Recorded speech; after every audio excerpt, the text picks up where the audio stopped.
جانی T V دیکھنے والے سبھی معزز ناظرین کو میری طرف سے السلام علیکم۔ دوستو، جب سوویت یونین کا اتحاد ختم ہوا تو اس اتحاد کے ختم ہونے کی ایک وجہ تاجکستان سے افغانستان میں حملہ کرنا تھا۔ چونکہ تاجکستان اس وقت روسی اتحاد کا حصہ تھا اور تاجکستان کی جنوبی سمت سے پاکستان کی دوری صرف 16 کلومیٹر تھی اور آج بھی 16 کلومیٹر ہی ہے، یعنی روسیوں کی نظریں افغانستان پر نہیں بلکہ گرم پانیوں یعنی پاکستان کی بندرگاہوں پر تھی۔ پھر روس کے ساتھ جو ہوا وہ تو پوری دنیا نے دیکھا۔ روسی اتحاد کے بڑے بڑے پہلو اس سے الگ ہوئے اور کئی نئے ممالک وجود میں آئے۔ ان نئے بننے والے ممالک میں سے ایک تاجکستان بھی تھا۔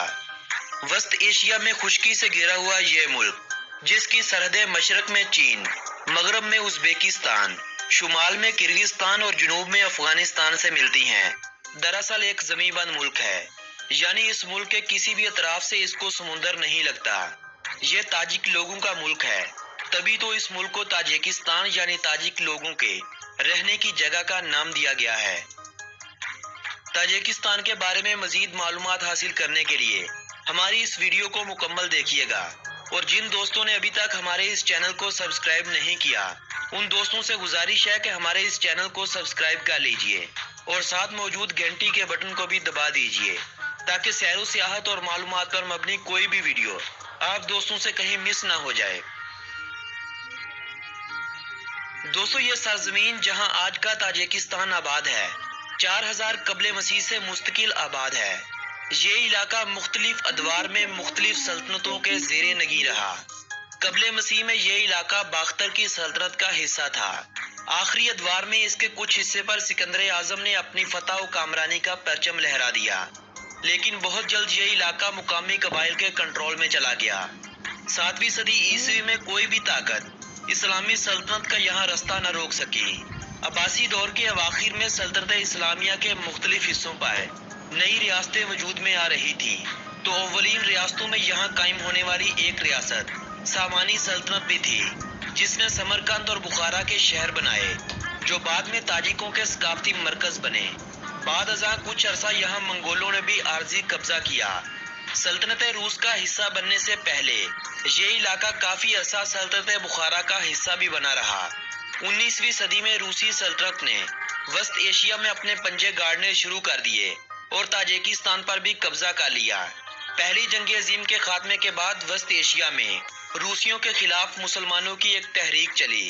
اس تحریک یعنی بسماچی تحریک نے ریڈ آرمی کے خلاف زبردست مزاحمت کی، لیکن روسیوں کی طرف سے اس تحریک کو بالکل کچل دیا گیا اور یہ علاقہ روسی اتحاد کا حصہ بن گیا۔ اشتراکی دور میں یہاں مذہب خاص کر اسلام کو بہت زیادہ نقصان پہنچایا گیا، مسجدوں اور مدارس کو بند کر دیا گیا۔ روسی اتحاد کے بعد روس نے وسط ایشیا کی ان ریاستوں میں سب سے کم توجہ تاجکستان پر دی۔ یہ علاقہ طرز زندگی، تعلیم، صحت اور صنعت میں دوسرے سبھی ممالک سے پیچھے رہ گیا۔ 1990 میں جب روسی اتحاد زوال کا شکار ہوا تو تاجکستان نے بھی دوسرے ممالک کی طرح اپنی آزادی کا اعلان کر دیا۔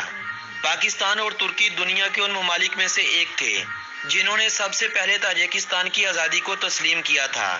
26 دسمبر 1991 تک دنیا کے بیشتر ممالک تاجکستان کی آزادی کو تسلیم کر چکے تھے۔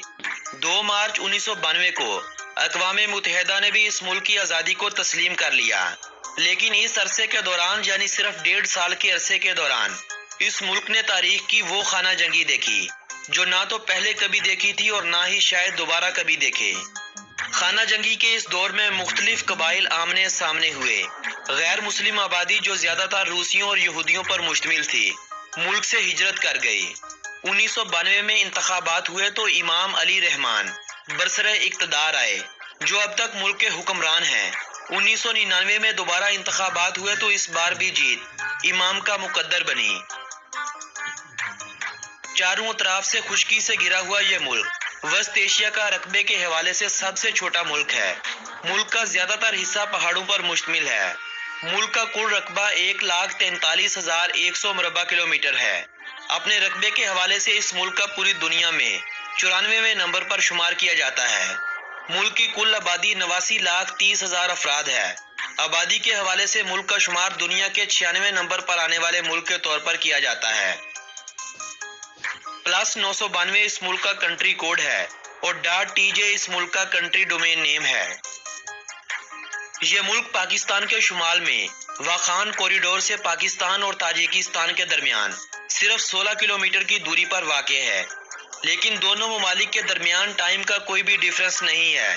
दोनों ममालिक 2008 से बाकायदा अपनी तिजारत को फ़रोग दे रहे हैं, लेकिन दोनों ममालिक के दरमियान जब तक अफगानिस्तान का मसला हल तलब पड़ा है, ये अपनी तिजारत को रूज पर नहीं लेकर जा सकते। इसी रास्ते से ताजिकिस्तान पाकिस्तान और ईरान को सस्ती बिजली देने का वादा करता है, तो पाकिस्तान भी इसी रास्ते से बजरिया ट्रेन वस्त एशियाई ममालिक में अपने ताल्लुकात को मजबूत करने का अज़म लिए फिरता है और दोनों ममालिक अब बहुत जल्द अफगानिस्तान के मसले को हल होता देख भी रहे हैं और आपसी ताल्लुकात को बेहतर होते भी देख रहे हैं। पाकिस्तान में कमोबेश 12 लाख ताजिक आबाद हैं।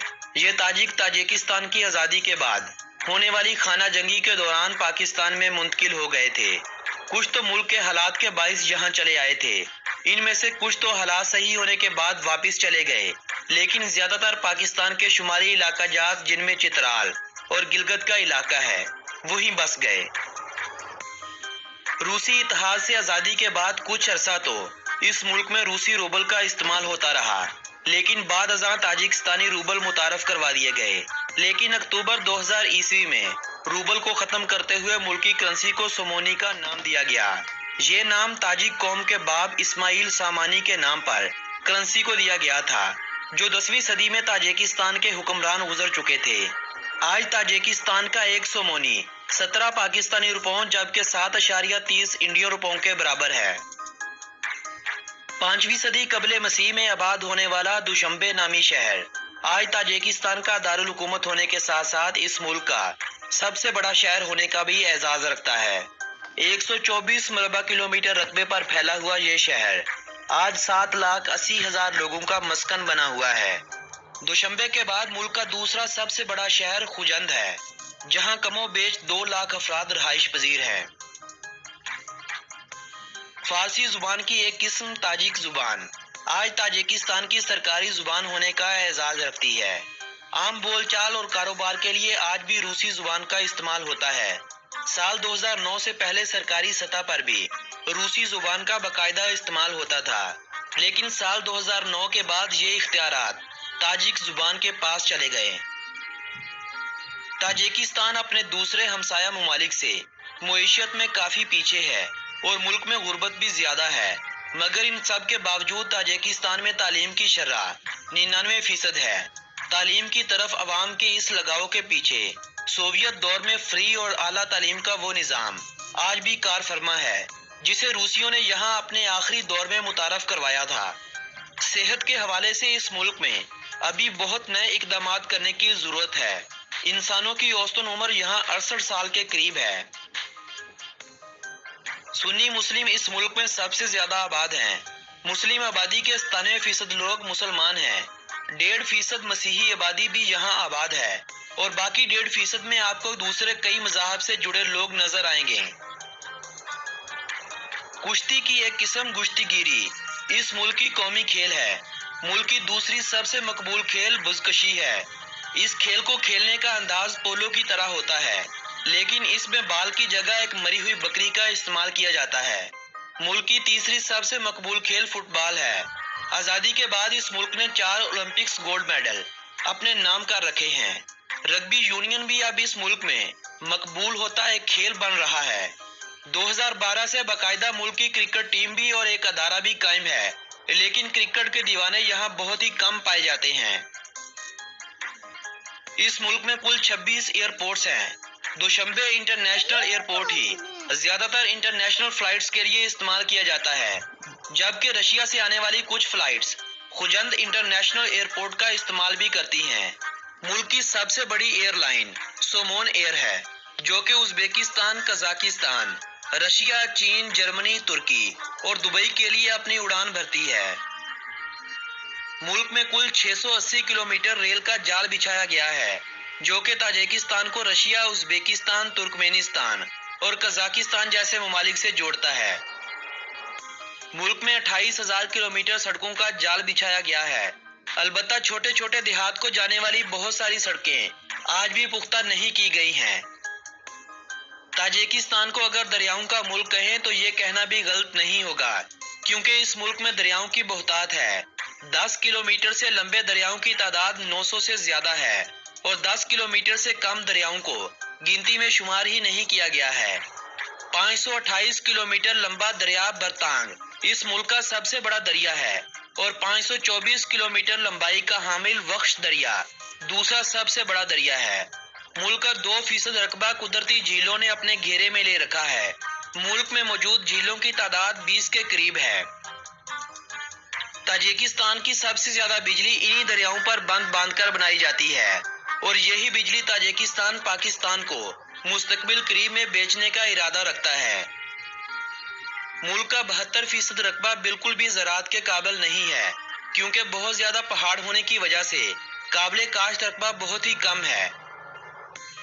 ताजिक लोग ज्यादातर रूस में जाकर कामकाज करते हैं और अपने घरों में पैसे भेजते हैं। मुल्क में आमदनी का सबसे बड़ा जरिया कपास की फसल और एल्यूमीनियम की पैदावार है। सब्जियों फलों की काश्त भी यहाँ बड़े पैमाने पर की जाती है। ताजिकिस्तान अपनी खुराक की जरूरत का तकरीबन 50% हिस्सा आज भी इंपोर्ट करता है। मुल्क में सोने और चांदी के ज़खायर भी मौजूद हैं। मुख्तलिफ प्राइवेट कंपनियों को हुकूमत ने ठेके भी दे रखे हैं, मगर एल्यूमीनियम की सनत हुकूमत की अपनी तहवील में है। वस्ती एशिया का सबसे बड़ा एल्यूमीनियम का प्लांट भी इसी मुल्क में कायम है। आज ताजिकिस्तान में गुर्बत का खात्मा हो रहा है। मुल्क तरक्की की राह पर गामजन है और इस तरक्की में एक बड़ा किरदार सियाहत के शोबे का भी है। साल 2018 में 1 मिलियन से ज्यादा लोग इस मुल्क में सैर के लिए गए थे और हुकूमत इस शोबे में मजीद तब्दीलियां भी कर रही है। पाकिस्तानियों और भारतीयों को इस मुल्क में जाने के लिए वीजे की जरूरत तो होती है, लेकिन अब यह सहूलत दस्तयाब है कि घर बैठे इस मुल्क का ई वीजा अप्लाई करते हुए आप इस मुल्क का वीजा सिर्फ $50 में हासिल कर सकते हैं। इलम ट्री इस मुल्क का कौमी दरख्त है। आप इस दरख्त की इलामत को ताजिकिस्तान के कौमी परचम के दरमियान में भी देख सकते हैं। आइरस का फूल इस मुल्क का कौमी फूल है। बाज इस मुल्क का कौमी परिंदा है। हिरनों की एक किस्म गिजाल इस मुल्क का कौमी जानवर है। ताजिकिस्तान के बारे में अगर दिलचस्प हकाइक की बात की जाए तो मुल्क की 50% आबादी ज़राअत के पेशे से वाबस्ता है।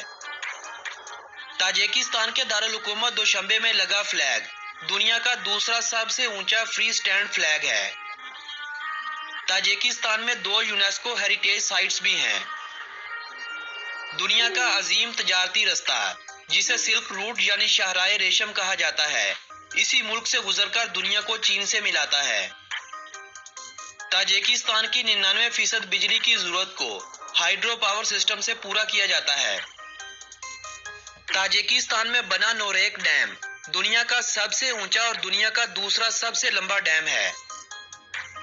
ताजिकिस्तान के सदर के बेटे की साल 2007 में शादी हुई, जिसमें सदर इमाम अली रहमान ने गाना भी गाया और डांस भी किया। किसी ने वीडियो बनाकर यूट्यूब पर डाल दी। हुकूमत की तरफ से यूट्यूब को मुतलका वीडियो हटाने की दरखास्त की गई। अमल ना करने की सूरत में यूट्यूब को ताजिकिस्तान में बैन कर दिया गया था, जिसे काफी अरसे बाद दोबारा खोला गया था। ताजिकिस्तान की 32% आबादी पॉवर्टी लाइन से नीचे जिंदगी गुजारने पर मजबूर है। ताजिकिस्तान अपने मुल्क में इस्तेमाल होने वाली गैस का एक बड़ा हिस्सा उज़्बेकिस्तान से खरीद करता है। ग्रीन टी ताजिकिस्तान का नेशनल ड्रिंक है। ताजिकिस्तान के खाने रूसी, अफगानी और उज़्बेक खानों से मिलते जुलते होते हैं। पुलाव ताजिकिस्तान की नेशनल डिश है।